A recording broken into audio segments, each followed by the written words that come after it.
Labdien, cienījami skatītāji, astronomijas draugi, Latvijas Universitātes astronomijas torņa apmeklētāji jautāja, vai ir kur dabūjami mani lekciju ieraksti, bet, diemžēl, tādu nav. Šī iemesla dēļ es izdomāju izveidot šo podcastu, kur es un mani viesi, kas būs dažādu zinātņu pārstāvi, stāstīsim par dažādiem kosmosa un astronomijas jaunumiem un jautājumiem. Tāpat mēs atbildēsim uz jūsu skatītāju uzdotajiem jautājumiem, un būs arī stāsti par jautājumiem, kādus vai tēmatiem, kad es visbiežāk dzirdu astronomiskā torņa no apmeklētājiem. Es esmu astronoms Vitālijs Kuzmovs, un jūs esat sveicināti podkāsta Interesanta astronomija. Laišam! Šodienas raidījumā. Uz Marsa kādreiz bija ūdens, un zinātnieki saka, ka bija ne tikai ūdens, bet arī nokrišņi. Kāda tur ir situācija? Asteroidi neapdraud Zemi, bet tie apdraud Mēnesi. Parunāsim arī par šo jautājumu. Ziņa portālus izskanēja, ka Zemei tuvojas milzīga neutronu zvaigzne, kura iznīcinās ne tikai viens sakarus, bet arī visu civilizāciju. Bet kā tur patiesībā ir? Un kas ir jāzina, lai doties skatīties Zemļblāzmu? Par nokrišņiem uz Marsa. Pirms gadiem 20, 25 ļoti ilgu laiku bija strīdi par kādreizējo ūdens esamību uz Marsa. Un, kas saka, eļļa ugunis pie izpētes pielēja Marsa Gaia Spirit Opportunity, kas atrada akmeni, kura slāņi izskatījās pēc tādiem, kādi var izveidoties tikai un vienīgi ūdens ietekme, vai šādas līnijas izveidot nevar. Un sākas spēcīgas sarunas par to, ir bijis ūdens vai nav bijis, cik sen bijis un kas ar to vēl klāt saistīts. Ja ik pēc 2 gadiem mēs varam redzēt no Marsa cepuriem, polāra cepuriem, plūsmas, ūdens plūsma. Jāsaka, ka tur nav gan tīrais ūdens, bet ūdens un šķidra oglekļa dioksida, kuru mēs Zemes pazīstam kā oglekļa gāze, maisījums. Uz Zemes nav tādi dabiski apstākļi, lai oglekļa gāze būtu šķidra veida, bet uz Marsa šādi apstākļi ir. Un tāpēc tur polārās cepures ir sasalušais ūdens un oglekļa dioksids. Tomēr pētot attēlus, ko ieguvā vairāki aparāti, secināja, ka uz Marsa zem smiltīm varētu atrasties ledus. Sasalušais ledus. Bet kas notika dziļumos? Varbūt tur ir vēl kaut kas, un vēl būs radās jautājumi par Marsa uzbūvi, jo tika uzskatīts sākumā, ka Marsa kodols ir sacietējies, jo tieši šī iemesla dēļ tur nav magnetiskā lauka, bet varbūt tomēr kaut kāda aktivitāte ir. Un šim nolūkam uz Marsa 2018. gada bija uzstādīts aparāts Mars InSight. Šis aparāts nav Marsa gājis, tas stāv stingri uz vienas vietas un pēta Marsa gārozes kustību, jeb Marsa trices. Marsa trīces varētu rasties vairāku iemeslu dēļ, kaut vai kāds asteroids nokrita uz Marsa virsmas, vai notika kaut kādas iekšējas vibrācijas, jo izrādījās, ka Marsa kodols nav galīgi ciets. Tas ir vienkārši ļoti, ļoti blīvs, bet nav ciets. Un pētot šos datus no Marsa Insight, konstatēja sākuma, ka 10 līdz 20 km dziļumā atrodas daudz plaisu Marsā. Un šīs plaisas piepildītas ar ūdeni. Un sākotnēji bija izteikts, ka tur varētu izveidoties okeāns. Ja mēs to ūdeni dabūtu ārā, varētu izveidoties okeāns, kas būtu ar kopīgu dziļumu 2 km. Bet šogad gada sākumā, februāra, marta, tika paziņots, ka tomēr tas ūdens tur nav tik daudz, un ja mēs to ūdeni dabūtu ārā, tad izveidotos okeāns ar dziļumu no 300 līdz 500 metriem. Bet ar to vien nav gana. Palīdzību snieguši ķīnieši, kuru misija, pirma un veiksmīga misija, ka ķīnieši šī gadījumā šī ziņā ļoti labi mācās no citu valstu kļūdām un veiksmīgi izsludināja mēnesgājējus, kas staiga pa mēnesi otru pusi un atgādā un uz zemiem daļiņas no turienes. Un arī uz Marsa ar pirmo piegājienu izsludināja Marsa gājēju, kura nosaukums ir Čužuņ, un tas tika izsludināts uz Marsa virsmas 2022. Gada utopijas, kas saka, līdzinuma. Un šis aparāts atrada hidratētas nogulsnes, kuru vecums ir ap 750 miljoniem gadu. Tas nozīmē, ka tādā laika uz Marsa bija ūdens, un pat nevis vienkārši ūdens, bet daudz ūdens. Pie šīs informācijas pieķeras geologu grupa no Koloradas universitātes un sāka salīdzināt Marsa virsmas attēlus un Jūta štata attēlus maza mēroga. Un salīdzinot tieši maza mēroga, secināja, ka attēli utopijas līdzinumam un Jūtas štatam ir identiski. Tas nozīmē, ka mums Jūtas štatam un Marsa virsme bija līdzvērtīga vēsture. Ja, vienīgais, ka kodols nepalika tik blīvs, viņš ir šķidrs, šķidra mantija mums ir, pats Zemes kodols ir blīvs, ciets, bet tālāk seko dažādi slāņi šķidras mantijas.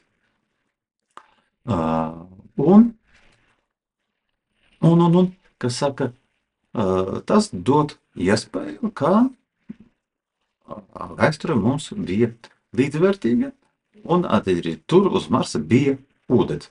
Vispār jāsaka, ka Marsa Zemļu puslode ir diezgan līdzena.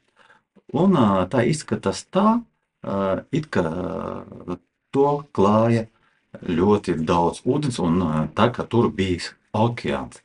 Un jāsaka, ka šī okeāna krastiem, par šī okeāna krastiem arī brauka Čužuņ un pēta to uzbūvi.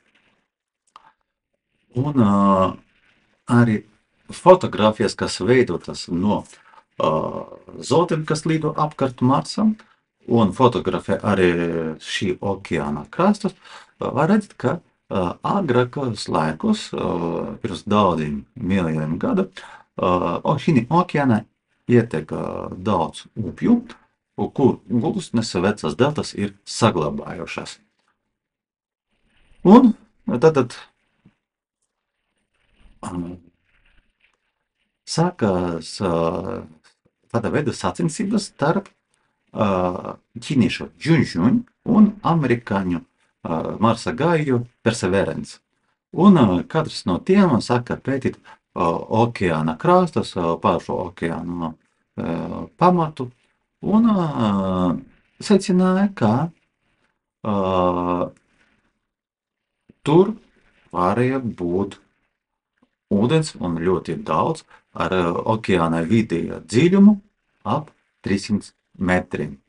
Protams, nav tā kā pie mums uz Zemes, kur okeāna dziļums vidējais ir 3 kilometri, bet tomēr. Un jāsaka, jautājums, kur tas ūdens ir pazudis. Kā varētu būt, ka uz Marsa bija šķidrais ūdens, ja agrāk Saules spožums bija par ceturdaļu mazāks nekā patreizējais, tad attiecīgi vajadzētu būt arī uz Marsa augstāk. Bet, jau pieminēta ģeologu grupa, izmantojot datorsimulācijas, salīdzināja divus iespējamos scenārijus. Pirmais scenārijs ir siltais mitrs klimats, tāds, kas bija uz Zemes, un otrs augstais sausais klimats, tādu, kā mēs teoretiski izsakam hipotēzes, kā tur ir bijis. Un veicot šīs datorsimulācijas, konstatēja, ka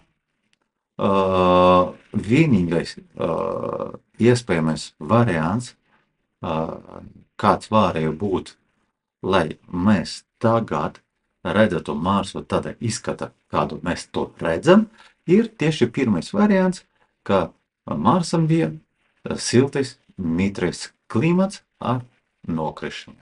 Tātad tur bija nokrišņi lietus veida, visticamāk arī sniega veida, un ar laiku, kad Marsa uzbūvē kodols cietam iekšienē sablīvējas, pazuda magnetiskais lauks, attiecīgi daļa ūdens izgaroja, aizlidoja prom kosmosa, daļa sasalusi un tagad veido ledu zem Marsa virsmas. Bet jāsaka, ka tā nav vienīgā vieta, kur mēs varētu meklēt ūdens uz Marsa. Nav tikai tajos 6-8 kilometrus, kā tagad uzskatām. Vēl ir uz Marsa atrastas alas. Alas bišķi citas nekā uz Zemes, bet tomēr alas diezgan varētu būt dziļas, un tajās alas arī varētu būt ūdens. Un ņemot vērā, ka uz Marsa ir ļoti stipra radiācija, ko dot no Saules lidošās daļiņas un kosmiskais stāvojums. Jāsaka, ka vienīgā vieta, kur nākotnē astronautiem paslēpties no apkārtējiem traucējumiem radiācijas un nenobēgt tos ļoti nešķelīgi ātri, ir paslēpties ālās, kur iespējams, nav garantēts, ne, ka tur iespējams varētu būt ūdens. Lai to noskaidrotu, jāizlido uz Marsu un jānolaižas tajās, jātiek tajās ālās. Bet pagaidām vēl nav izgudrotas iekratas, nav izgudroti roboti, kas būtu spējīgi nolaisties ālās. Lūk, studentiem, inženieriem un skolēniem varbūt, kam interesē robotehnika, visas iespējas, izveidot tādu robotu, kas būtu spējīgi tikt ālā un izpētīt, kas tad tur iekšā ir varbūtība, ka mēnesi ietrieksies asteroids. Ko mēs par to zinām? Pirms 20 gadiem tika atklāts asteroids Apophis, kura diametrs ir 340 metri. Apskatījās tā kustību, konstatēja, ka asteroids tuvojas Zemei. Protams, ziņu avotos uzreiz uzplauka vēsts, ka civilizācija ir apdraudēta, jo mums virsū trieksies asteroids, kas izraisīs milzīgu triecienu, rezultātā ies bojā civilizācija. Protams, ziņas kā parasti pārspēlē. Zinātnieki ķeras pie asteroida novērošanas un konstatēja, ka šis asteroids tiešām palidos garām Zemi, nelielā attālumā. Attālums sasniegs apmēram 36,000 km līdz Zemes virsmai. Salīdzinājumam attālums no Zemes līdz mēnesim ir 384,000 km. Tad šeit ir apmēram 10 daļa no šī attāluma. Bet tas vienkārši palidos garām. Nesaskarsies, neietrieksies Zemi. Tiem, kam patika datumi, ir bišķi maitīcīgi, pieliksim klāt kaut ko garšīgu domu. Pateikšu, ka tas notiks 2029. gada 13. aprīlī, un tā būs piektdiena. Tātad, kas ir maitīcīgi, visas iespējas. Ja gadījumā tas ietriektos Zemē, tad būtu sprādziens, kas ekvivalents būtu apmēram 1000 megatonam trotila ekvivalenta, jeb apmēram 20 reizes spēcīgākam nekā visspēcīgākā atomu un ūdeņraža kodolbumba bija izmēģināta uz Zemes. 60. gados tas notika. Un, lai vēl vairāk tomēr mierinātu jūsu prātu, teikšu, ka arī ja tas ietriktos un būtu šis tik milzīgs sprādziens, es ka Apophis neapdraudētu civilizāciju, jo tas asteroids, kas ietricas Zemē un kura rezultātā izmira dinozauri, bija apmēram 40 reizes lielāks nekā Apophis. Un šis asteroids aizlidos 29. gada prom un atgriezīsies pie mums 2036. gada. Bet jāsaka, ka tāņā gada tas palidos krietni tālāk no Zemes nekā šī gadījumā. Tas palidos 8,4 miljonu kilometru attālumā, jeb 21 attālumā, kāds ir no Zemes līdz mēnesim. Un jāsaka, ka cilvēki jau sāka mierīgi elpot, mierīgi dzīvot, bet jauna ziņā uzplanka pagājušā gada beigās, šī gada sākumā, jo tika atklāts vēl viens asteroids, kurš arī lido mūsu virzienā. Tas ir asteroids ar nosaukumu 2024 YR4. Šī asteroida izmērs ir apmēram 6 reizes mazāks nekā Apophisam, ir ap 50-60 metriem, un tas lido mūsu Zemes virzienā, bet jau laicīgi astronomi konstatēja, ka varbūtība, ka tas saskarsies ar Zemi, ir 1 pret 100 000. Citiem vārdiem varbūtības gandrīz nekādas nav. Un to arī burtiski šogad pavasara beigas, ko zinātnieki no NASA's var akceptējuši, ka varbūtība, ka ietriksies Zeme, ir 0. Jā, šīs asteroids palido starp Zemi un Mēnesi apmēram pa vidu, bet tomēr nedaudz tuvāk Mēnesim nekā Zemei. Šai ziņā, ja viņš lidos tuvāk Mēnesim, uzvirmoja jaunas domas, bet varbūt tas ietriksies Mēnesī. Un sākumā šī varbūtība bija 1,7%, bet šogad aprīlī ziņas parādījās, ka varbūtība ir paaugstināta līdz 3,8%, jeb varbūtība 1 pret 25. Tomēr jāsaka, ka pastāv vēl pārējie 24 pret 25, ka Mēnesim nekas nedraudz, un šis asteroids vienkārši palidos arī garām. Nu ko, gaidīsim nākamās interesantas ziņas, un gaidīsim 29. gadu, kad mēs teleskopus varēsim vērot Apple visa lidojumu. Jāsaka, ka šī podkastā es speciāli neģitēšu cilvēkus likt nec laikus, nec tur zvaniņos vai vēl kaut kas. Ja cilvēki to gribas, visi skatās YouTube un jau zina, kā var atbalstīt kanālus, lai to varētu redzēt arī citi cilvēki, lai YouTube vairāk ietiktu. Bet, ja jums ir vēlme sekot mūsu kanālam, tomēr, jā, jūs varat vai nu uzlikt laiku, ja tas ir paticis, vai uzlikt dislaiku, ja tas nav paticis, un arī izteikt savu viedokļu jautājumus komentārus.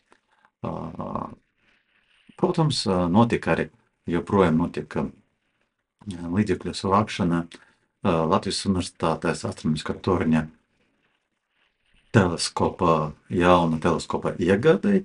Summa jau gandrīz savākta, un cerams, ka izdosies savākt, un man nevajadzēs doties lūgt, kas saka, valdošās sejas kaut kā izleda mūsu zinātni. Bet tomēr, kas saka, tas, kam ir vajadzīgs, lai nebūtu tādi notikumi, kā notika ar nākamo ziņu par to, ka Zemes virzienā lido spēcīga mirusi zvaigzne, kas nomagnetizēs visas banko kartes, iznīcinās visus sakrus un vispār visi cilvēki tiks sadalīti atomus. Tādas ziņas beidzamajā laikā pāršļāca internetu, jo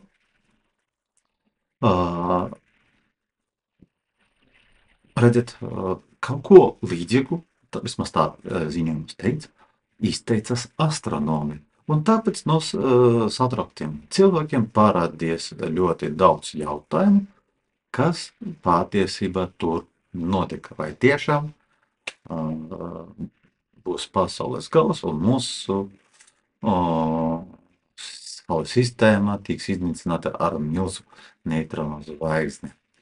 Kas tur patiesībā notika? Patiesībā notika kaut kāds līdzīgs spēlī klusais telefons.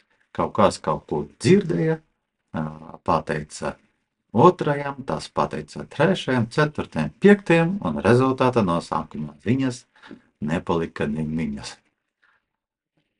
Tātad, kas notika? Pirms mēneša NASA paziņoja, ka tas pētnieki sāka pētīt neitrono zvaigzni ar izteikti spēcīgu magnetisko lauku, ko 2008. gada ieraudzīja ar teleskopa Hubble palīdzību.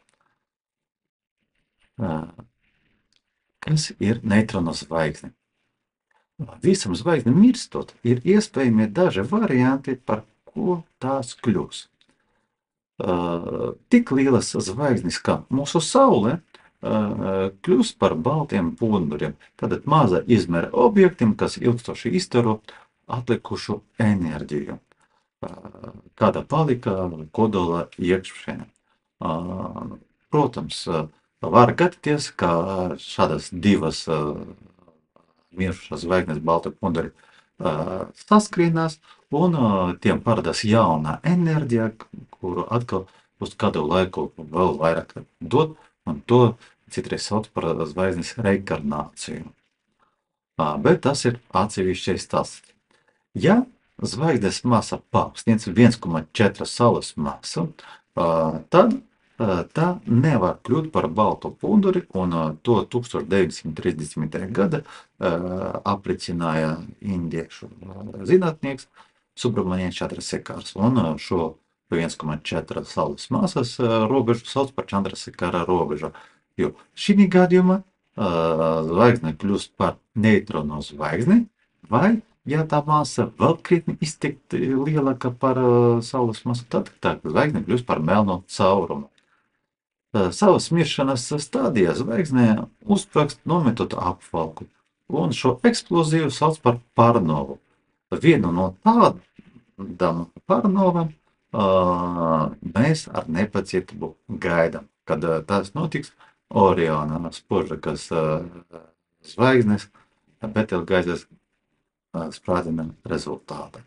Bet par šo interesantu sagaidām notikumu kāda no nākamajiem raidījumiem.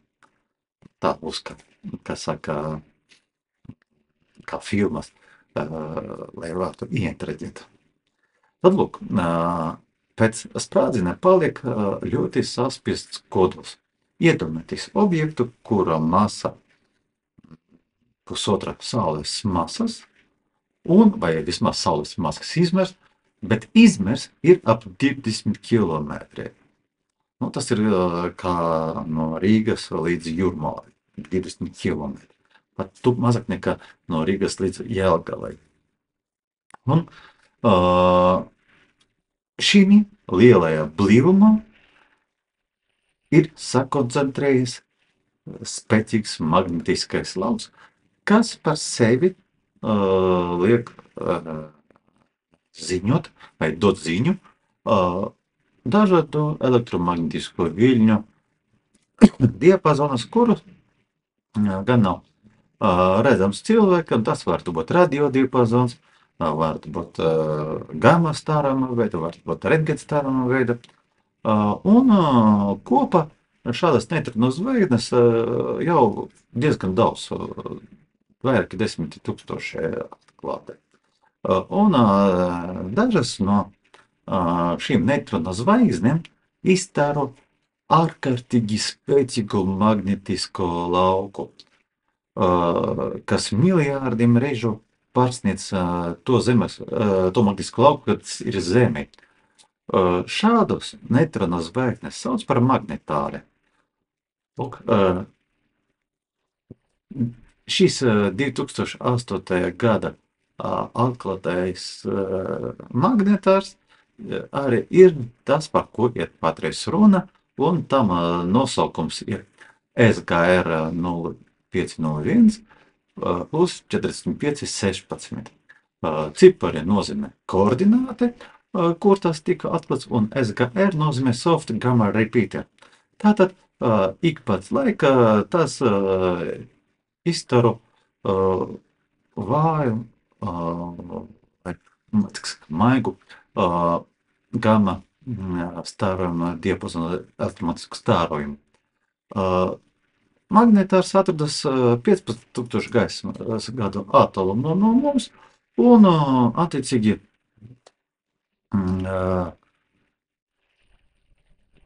tas interesants zinātniekiem, jo, lai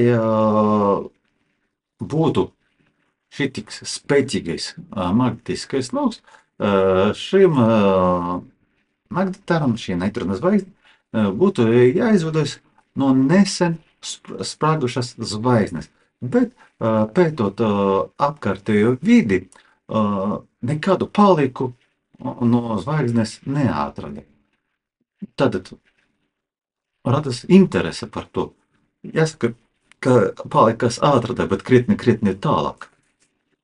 Nu, šīs zvaigznes, lai šo ziņu kaut kāda veida savu prieku izklāstīt sabiedrībai, zinātnieki neatrada neko citu, kā salīdzināt, kāds būtu, ja būtu.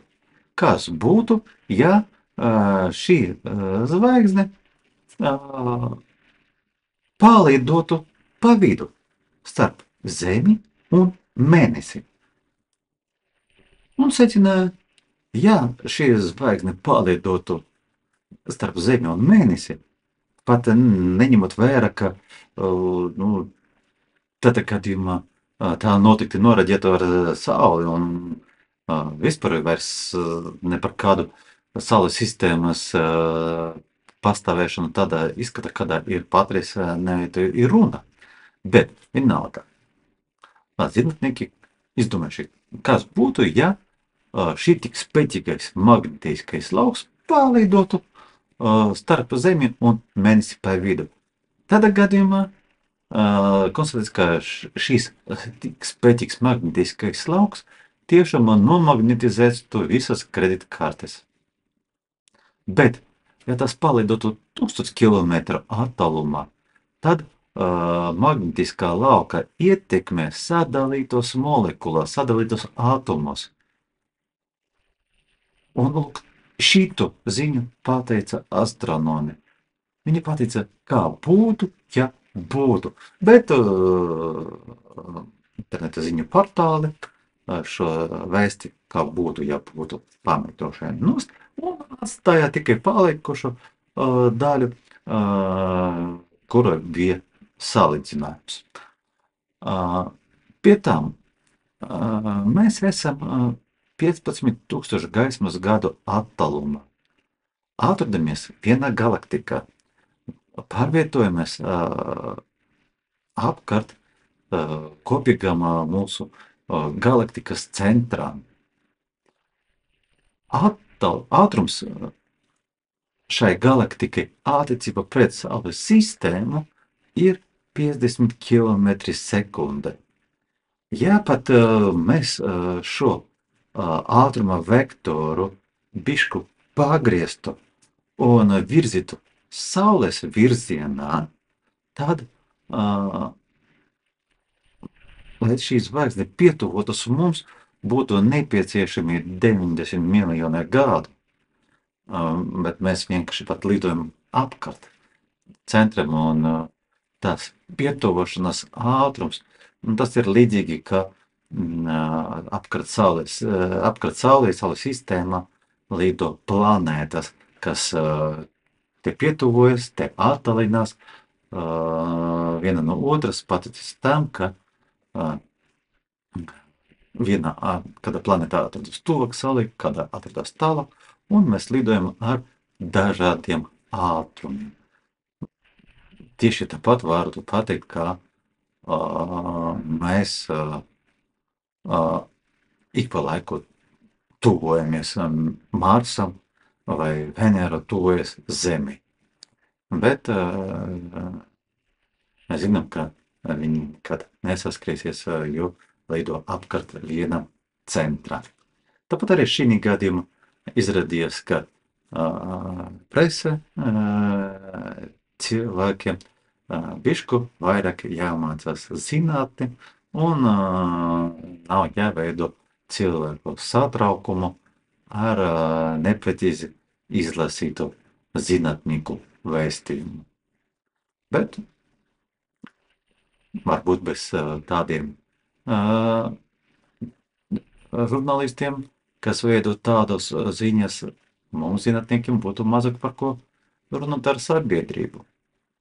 tad tie arī ir vajadzīgi. Nu, ko, gaidīsim jaunākas ziņas. Tuvojas nobeigumam Saules aktivitātes cikla maksimums. Parasti tas ir no 10 līdz 12 gadiem, un visbiežāk ir 11 gadu cikls, bet mums, kā saka, nedaudz nepaveicies, un šoreiz tas cikls bija 10 gadi, un tad mēs jau esam tādā liknē lejupslīdē.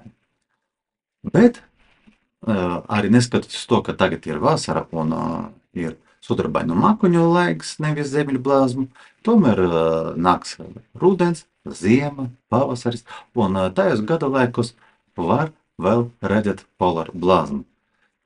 Latvijas Universitātes astronomiskā torņa apmeklējumā vai vienkārši sārunās cilvēki bieži saka, ka viņam nav sanācis noķert zemļu blāzmu, jo viņi nezin, kad to meklēt. Un ļoti bieži viņi saka, jā, bija zemļblāzma, bet es nezināju, kā tā izskatās un ko man skatīties. Tātad, noskaidrosim sākumā, kas ir zemļblāzma un patiecieties, kam tā notiek. Varbūt esat dzirdējuši par Saules plankumu. Paši par sevi tie nekādīgi neietekmē mūsu dzīvi.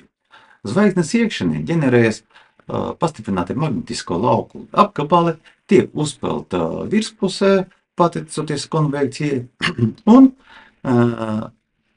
pārdas uz virsmas kā teritorija ar nedaudz zemāku temperatūru nekā apkārtēja vide. Ja Saules virsmas, kuru mēs saucam par fotosfēru, temperatūra ir apmēram 6000 grādi Celsija, tad plankuma temperatūra ir kādi 4,5 tūkstoši, citreiz 5000 grādi. Tātad šīs temperatūras starpības dēļ tie ir nedaudz tumšāki. Protams, ja mēs apkārtoju to 6000 grādu temperatūras virsmu paņemtu nost, tad šie tumši plankumi arī izskatītos diezgan spoži, un mēs nemaz nepateiktu, ka tie ir tumšāki. Tātad veidojas šo magnetisku sabiezējumu, ja tā mēs varētu teikt, kustība. Kur ir mainīgais magnetiskais lauks, tur veidojas elektriska strāva.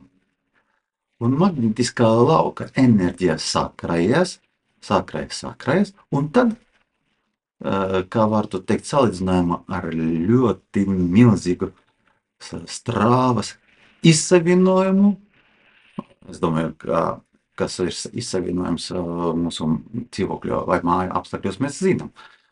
Ir gadījies, droši vien, citreiz redzēt blikšķi no vādiem. Tas nav īpaši labi, bet nav nekas ārkārtējs pārējos gadījumus. Tātad notiek lielas strāvas izsavienojums, kā rezultātā plazma tādi uzkarst līdz vairākiem miljoniem grādu un ar milzīgiem elektromagnetiskiem spēkiem pamet Saules virsmu. Lai pamestu Zemes pievilkšanas spēkus, kosmiskiem kuģim jāsasniedz ātrumu 11,2 km/sekunde. Saules gadījumā šīs daļiņas pamet ar ātrumu 620 km/sekunde. Protams, ja daļiņas jau sākumā atradās nedaudz prom no Saules, tad pietiktu arī ar 500 km/sekunde. Bet, ja tā atrodas uz virsmas, tad tā startas vismaz ar 620 km/sekunde. Šo daļiņu plūsmu saucam mēs par Saules vēju. Un tad, kad mēs skatāmies dažas aplikācijas, tad jāskatās, lai Saules vēja ātrums nebūtu mazāks par 500 km/sekunde. Jo lielāks ātrums, jo labāk. Un salīdzinājumā pagājušā gada 24. gada Polarblāzma Saules vēja ātrums sasniedza vairāk nekā 1000 km sekundē. Un tad, kad tā plāzma pietuvojas Zemes magnetiskajam laukam, tad šai plazmai ir savs magnetiskais lauks, veidojas, kā saka, tāds magnetiskā lauka virpulis.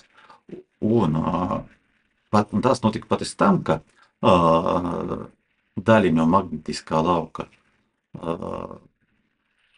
indukcija miedarbojas ar Zemes magnetiskā lauka indukciju. Un šo miedarbību, šo virpuli mēs saucam par ģeomagnetisku vētru. Atlidojušās daļiņas, ja viņas tika cauri šim mūsu sargam Zemes magnetiskajam laukam, tad tās daļiņas satiekas uz sava ceļa ar mūsu atmosfēras ķimisko elementu, galveno ķimisko elementu atomiem. Un šie atomi ir slāpeklim un skābeklim. Un tieši pateicoties tai miedarbībai, kuras rezultātā elektroni piespiež izdalīties gaisma, mēs redzam polarblāzmu kā dažādas krāsas. Tas ir atkarīgs no tā, kāda spektra daļu mēs no šiem atomiem redzam. Un tad mēs jau zinām, ka ir Saules plankumi, notiek daļiņu izsviešana, un šo izsviešanu sauc par Saules uzliesmojumu. Lai uz Zemes novērotu polarblāzmu, tad uzliesmojumiem jānotiek mūsu planētas virzienā. Ja tie uzliesmojumi notiek jebkura cita virzienā, tad tās daļiņas aizdos vienkārši prom, un mēs nekā neredzēsim. Un tātad ir uzliesmojumi, un šos uzliesmojumus arī klasificēja. Klasificēja 5 klases A, B, C, M un X. Un katra klase ir 10 reizes jaudīgāka par iepriekšējo. Jāsaka, ka A un B klases Saules uzliesmojumu klases praktiski ir Saules fona plūsmas jaudā. Tātad tos mēs vispār neskarsimies. C klases uzliesmojumi notiek bieži, bet tie ir vāji. Un praktiski nav spējīgi aizlidot līdz Zemei tik spēcīgi, lai mums veidotu polarblāzmu. Jā, tie veido kosmiskā stārojuma sastāvdaļu, bet lai veidotu polarblāzmu, tie nespēj. Nākamā klase ir M klase. M klasē Saules uzliesmojumi ir vidēji jaudīgu uzliesmojumu gadījumi. Tie var veidot dažādus radiosakaru traucējumus, bet tas notiek tikai pie ilgstošiem spēcīgiem Saules uzliesmojumiem, ja šie uzliesmojumi notiek plankumu centros un virzīti uz mūsu planētu. Un ja tas notiek, tādā gadījumā mēs varēsim redzēt ļoti, ļoti vāju polarblāzmu, kuru ar neapbruņotu aci saskatīt nevarēs, bet ar fotoaparātu, kameru kādu, to gan var redzēt. Jaudīgāki ir X klases uzliesmojumi. Šādi uzliesmojumi notiek apmēram 10 reizes gadā. Protams, arī šeit ir izņēmumi, kā piemēram pagājušā gada maija gadījums, kad diennakts laika notika 13 X klases uzliesmojumi. Un tad, kad notika šie uzliesmojumi, tad ir varbūtība, ka īpaši X klases uzņēmumā, tad ir varbūtība, ka mēs redzēsim polaru blāzmu. Un tad iedomājieties, jūs paskatījāties aplikāciju vai interneta lapa, gan aplikāciju, gan internetu lapu nosaukumus es pievienošu komentāros. Un kas jādara? Nekādā gadījumā uzreiz nav jāskrien ārā, ja jūs konstatējat, kā tur notika X klases uzliesmojums, saules vai ātrums ir kādi 6, 7 vai 800 km/sekunde, vēl nav jāskrien ārā, jo starp Sauli un Zemi ir apmēram 150 miljoni kilometri, un šīm daļiņām ir jāpaveic šo atomu. Un šim nolūkam paies kādas 40-70 stundas, līdz daļiņa sasniegs mūsu atmosfēru. Bet to, ka daļiņas lido mūsu Zemes virzienā, un notika X klases uzliesmojums un arī spēcīgs vējš, vēl negarantē, kā mēs redzēsim Zemļplāsmu. Jo ir tāds lielums, kā starpplanētu magnetiskā lauka indukcijā. Un šai indukcijai jābūt, kā saka, pareizajā virzienā. Jābūt virzienā pretējā tām virzienam, kā notiek Zemes magnetiskā lauka indukcijas virziens. Tātad šim virzienam, starpplanētu magnetiskā lauka indukcijas virzienam, jābūt virzienam stipri uz dienvidiem, un arī esot tādam, lai mēs Latvijā redzētu to Zemļplāsmu, tad tam arī jābūt pietikuši spēcīgi virzītam uz dienvidiem un jābūt jaudīgam. Tam jābūt vismaz -10 nanoteslam. Pie -25 nanoteslam mēs spēsim novērot Zemļplāsmu ar neapbruņotu aci. Tātad, lūk, ir visi šie pagadam nosacījumi, saules vējš, pareizajā veidā uzliesmojumu klāsē, pareizais magnetiskā lauka virziens, un vēl viena klāsē, kas to visu plus mīnus apkopo, ir indeks, kuru cilvēki visbiežāk skatās un paļaujas uz to, un ļoti bieži aizmirstot par iepriekšējiem nosacījumiem, ir tas saucamais KP indeks. Kas tas ir? Tas ir globālās ģeomagnetiskas aktivitātes indeks, kura pamatā ir 3 stundu mērījumi, ko veic uz Zemes virsmas izvietoti dažādas vietas magnetometri. Pats kā indeks ir 3 stundu, kas ir kvazi logaritmiskais indeks, kas raksturo ģeomagnetisko aktivitāti salīdzinājumā ar pārējo mierīgo laiku. Tātad, ja ģeomagnetiskā aktivitāte ir pastiprināta, tad indeks būs lielāks.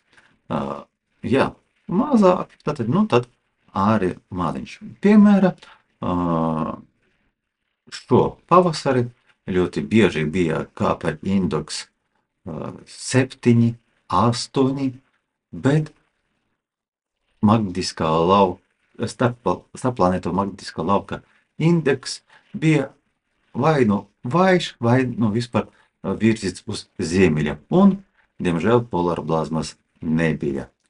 Vai arī notika, bet pat dienu, tad, kad pie mums ir gaišs un Ziemeļa Amerikā varēja cilvēki baudīt šo skaisto parādību. Tātad, KP indeksi ir vērtības no 0 līdz 9. 0 ir visvājākā, 9 ir visspēcīgākā.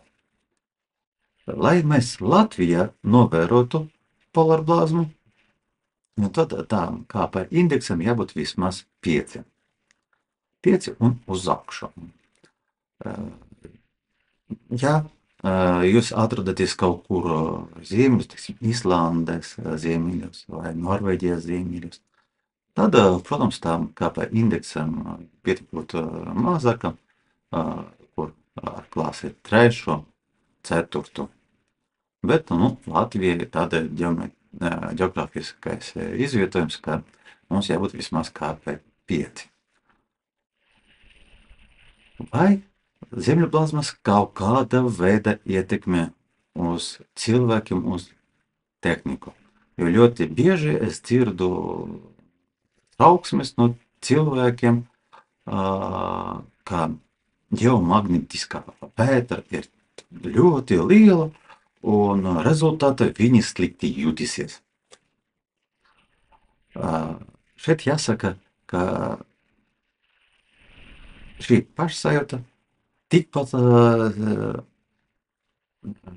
spēcīgi ietekmē cilvēku, kā vienkārši frāze, ka viņš šī diena slikti jūtīsies.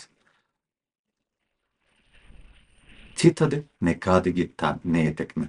Jā, reiz 1989. gada Kanāda zemļblāzma laika sadega transformators, kas uz vairākām dienām iedzīvotājus atstāja bez elektrības. Bet cik daudz zemļblāzmas, spēcīgās zemļblāzmas bija pēc 1989. gada? Bieži. Bet nereizi nekas tam līdzīgs nav atkārtojies. Arī cik daudz pētījumi veikti, apkopoti dati par ģeomagnetiskas vētras aktivitāti un cilvēku pašsajūtu slimnīcas un virzības pie doktoriem, nekādas sakarības tam nav atklātas. Nekāda pastiprinājuma nav. Un jautājums tāds, bet varbūt ļoti spēcīgās aktivitātes kaut ko dara? Nē. 2024. gada maijā, kad notika beidzamos 120 gadus visspēcīgākā zemļblāzma, pat Elon Musks paziņoja, ka neviena viņa Starlink zonde nav cietusi. Agrāk plazma veidoja uz satelītiem elektrostatisku ladiņu. Un tas kaut kādā veidā traucēja sakarus. Bet cilvēce sen jau iemācījās tikt ar to galā. Vienīgie, uz kuru organismiem spēcīgās ģeomagnetiskas vētras var veidot kaut kāda veida ietekmi, un atcīgi kosmiskā radiācija var veidot ietekmi, ir uz tiem astronautiem un kosmonautiem, kas tādā momentā darbojas atklātajā kosmosā. Visus pārējos gadījumus, kad tie atrodas starptautiskajā kosmiskā stācijā iekšpusē, to veselību nekas neapdraud. Un attiecīgi es varu teikt, ka ģeomagnetiskā vētra nekādīgi neietekmē un neapdraud mūsu dzīvi. Toties tas dod mums iespēju baudīt skaistu zemļblāzmu.